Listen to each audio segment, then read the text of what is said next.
Morning, Cove.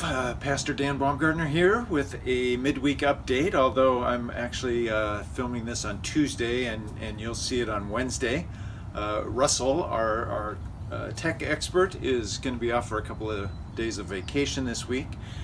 And I decided to give Ann the week off as well, so I'm out here at the Cove and standing right in front of my office. Beautiful, beautiful morning in Santa Rosa. Cool. First day I've had a sweater or a sweatshirt on for a long time, I think. You know, I was thinking about this COVID time, and many of us go through different phases of frustration with that, and the same is true of pastoring. I love to be with people. Ann and I have kind of built our ministry of hosting people in our homes, and me with coffee and exercise and getting together with people personally. And so like everyone else, even as a pastor, I am just utterly and totally adapting, just like this video. We've gone online with so many things. We've learned how to Zoom, so session meetings with elders are by Zoom, and small groups are happening by Zoom. We started the Read Good Books group, that's meeting by Zoom. I serve on a national board that puts on a conference for pastors and elders every year, and we had to postpone and then cancel that, of course, and instead we're going to have some regional Zoom gatherings. Trying to be creative, trying to do things differently. I'm taking a number of distance walks with people, or short hikes, just to get to be around folks a little bit.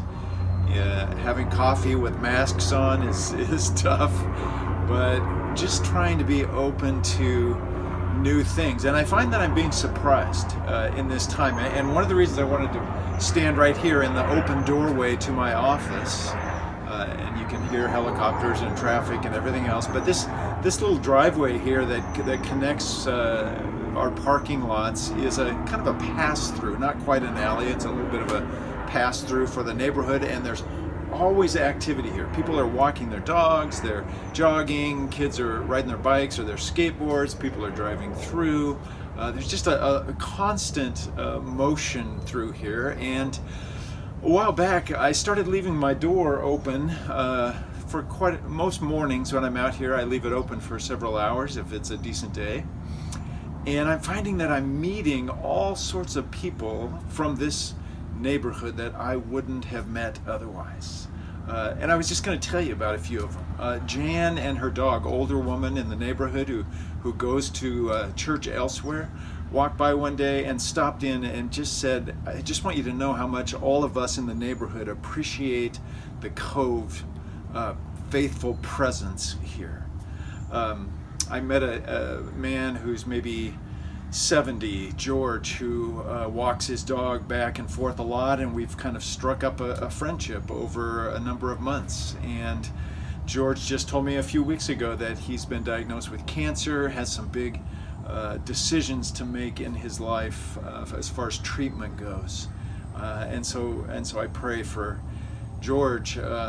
About a month ago, I ran into somebody else for the second time, Nils, and it turns out that Nils and his wife Jill had just lost an adult son.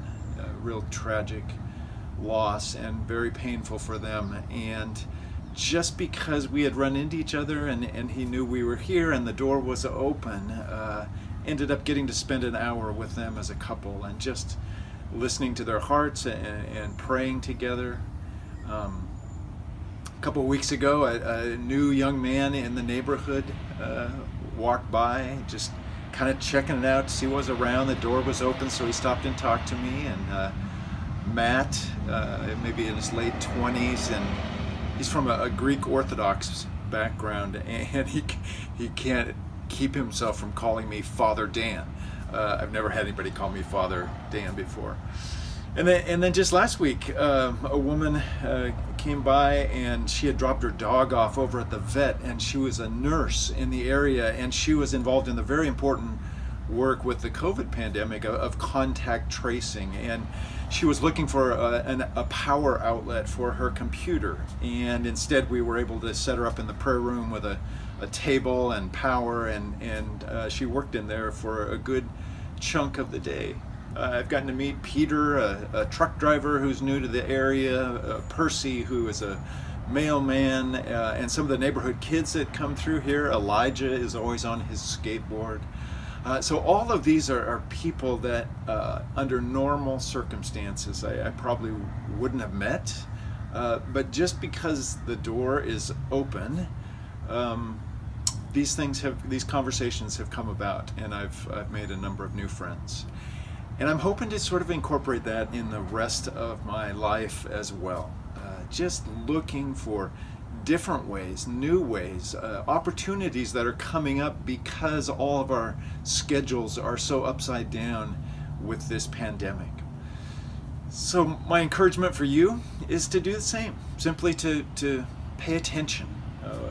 How figuratively or literally, how can your door be open to what God wants to be doing in your life?